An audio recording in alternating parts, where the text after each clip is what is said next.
madaxweynaha dowladda federaalka oo cadaadisyo wajahaya iyo mucaaradka oo si kulul ugu falceliyay hadal ka soo yeeray madaxweynaha maxaa dhab ahaantii socda kadib qodobadii uu haweenkii talaadada aynu ka soo gudubnay ka jeediyay madaxweynaha dowladda federaalka kulan casho sharaf oo uu ku qaabilay odayaasha dhaqanka ayaa waxay si weyn uga cadaysisay mucaaradka dowladda federaalka iyadoona dhalisay hadalhayn xooggan oo bulshada dhexdeeda ah cabdiraxmaan cabdishakuur warsame oo ka mid ah hogaamiyaasha ugu sareeya mucaaradka isla markaana xildhibaan ka tirsan baarlamaanka dowladda federaalka ayaa si adag uga falceliyay khudbadii uu madaxweynaha ka jeediyay villa Soomaaliya halkaas oo ay joogeen odayaasha dhaqanka kadib martiqaad casho oo loo sameeyay cabdiraxmaan cabdishakuur warsame ayaa khudbadda madaxweynaha ku tilmaamay mid aan lahayn heybadii madaxweynenimo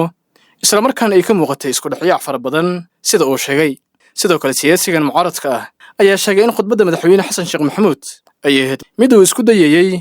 inuu ku dajiyo cadaadisyada xooggan ee uu wajahayo isla markaana uu odayaasha dhaqanka la wadaagay dareenkiisa walaaca iyo welwelka ku aadan dhammaadka madaxweyneedkiisa wuxuu madax dhaqameedka kala dulacay welwelka iyo walaaca uu ka qabo madaxweyneedkiisa dhammaadka ayuu ku yiri cabdiraxmaan cabdishakuur warsame qoraalkiisa cabdiraxmaan cabdishakuur arrin halkaas kuma ekeen balse wuxuu sidoo kale xusay in khudbadaasi ay ka fogeyd xaaladda dhabta ah ee dalka ka jirta isla markaana ay dhaawac u geysatay heybadda dowladnimo sida uu ku sheegay qoraal uu arrintaas kaga hadlay marka laga yimaado hadalka cabdiraxmaan cabdishakuur warsame dhinaca kale madaxweynaha dowladda federaalka xasan sheekh maxamuud ayaa dhinaciisa ku doodaya in Soomaaliya ay ku daashay doorashooyin dadban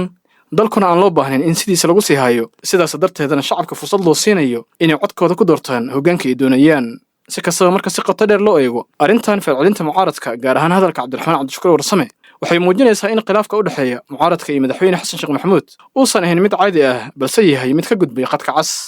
dhanka kale eedeymaha mucaaradka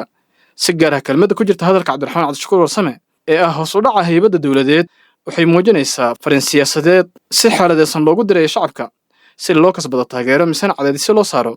madaxweynaha dowladda federaalka xasan sheekh maxamuud waxaa sidoo kale muuqataa in siyaasadda dalka ay gashay marxalad isjiidjiid iyo dagaal hadal ah halkaas oo dhinac waliba isku dayayo inuu saameyn ku yeesho aragtida bulshada iyo jihada siyaasadeed ee dalka dhanka mowqifyada madaxweynaha dowladda federaalka ayaa u muuqda mid jahawareer oo ka taagan yahay inkastoo falanqeeyaasha ku kala qaybsameen ujeedka madaxweynaha dowladda federaalka ee ku aadan hirgelinta nidaamka doorasho ee qof iyo cod halka qaar ay ku tilmaameen mid uu xasan sheekh ku doonayo inuu muddo dheer talada dalka uu gacantiisa ku sii jiro mucaaradkana uu doonayo inuu daaliyo iyagoo qaba aragti ah inaysan xilligan suuragal noqon karin doorasho qof iyo cod oo muddo hal sano gudaheeda lagu qabto iyagoo u sababeynaya xaalado kale oo ku hareeraysan qorshayaashaasi iyagoo qaarkoodna ay qabaan inuu madaxweynaha dowladda federaalka uu raadinayo magaca madaxweynihii ugu horreeyey oo muddo nus qarni ku dhow hirgeliyay doorashooyin qof iyo cod haddii dhab noqdo damaciisaas isku soo wada duubo Soomaaliya ayaa xilligan taagan isgoys siyaasadeed halis badan iyadoo hal talaabo qaldan oo dhinac u qaado isagoo ku adkeysanaya damaciisa keeni karto colaad ka gudubta afka una gudubta gacan ka hadal balse su'aasha waxay tahay khilaafkan xaguu ku dambeyn karaa adigu sanalo wadaag aragtidaada iyo sida ay kula tahay